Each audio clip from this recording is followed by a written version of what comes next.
Макс Верстапен срещу Луис Хамилтън на първа редица Гран При на Монако. Добро потегляне на Хамилтън и успява да изпревари Верстапен.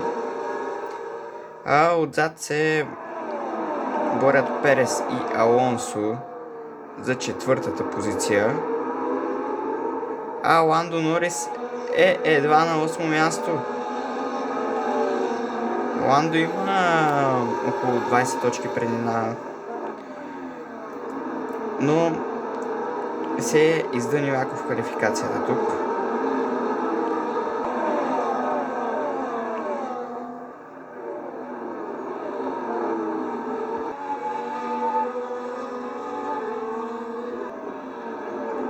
Никакви изпреварвания.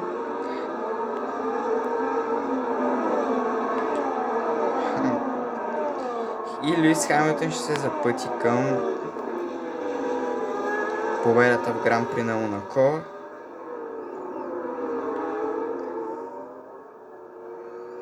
Макс Верстапен втори и Шарл Леклер е трети. So grateful for all of you, for all the work back in the factory. Thanks so much for not giving up on me. And once again, wins! The race victory and fastest lap as well today really shows the level of dominance that this driver had over the opposition. Dominance from the start to finish, and it's for the rest of the competition strike. Ландо води с 5 точки пред Луис. Верстапен е на трета позиция, но достатъчно близо. Време е за Гран При на Канада. Макс Верстапен срещу Ландо Норис на първа редица. Лоша квалификация за мерседесите, Алекс Алън стартира в челото, което е голямата изненада тук. Добро потегляне за Хамилтън. Тук контакт с Ръсел и крилото на Хамилтън е счупено. Алекс Алън продължава да се бори за подиум. Неочаквано колата на Уилямс е в челото. Виждаме къде е Логан Сарджент. Сега атака на Луис Хамилтън. Не се получи така както трябваше да бъде. Сега атака срещу Алън. Все пак Луис кари с счупено крило. Това трябва да си има предвид. Ландо Норис и Макс Верстапен се измъкнаха напред.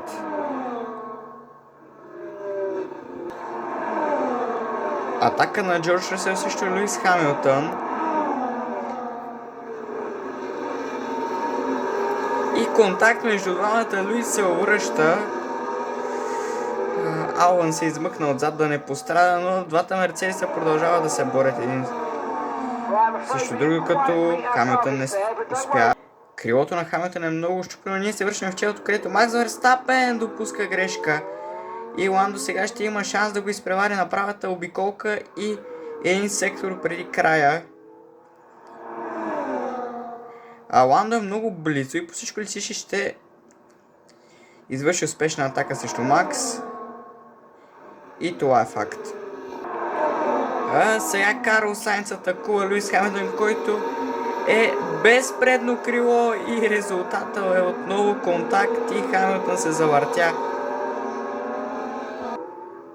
Последен шанс за Макс Верстапен.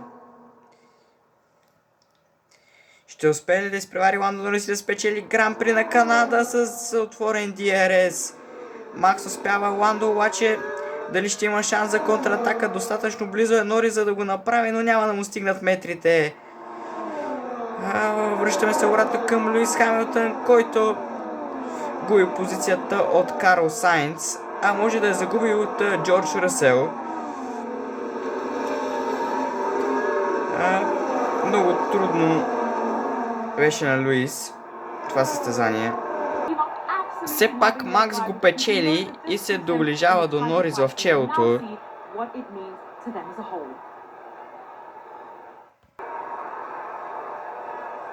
Луис Хамилтън ще поизостане малко след по-слабото представяне в това състезание.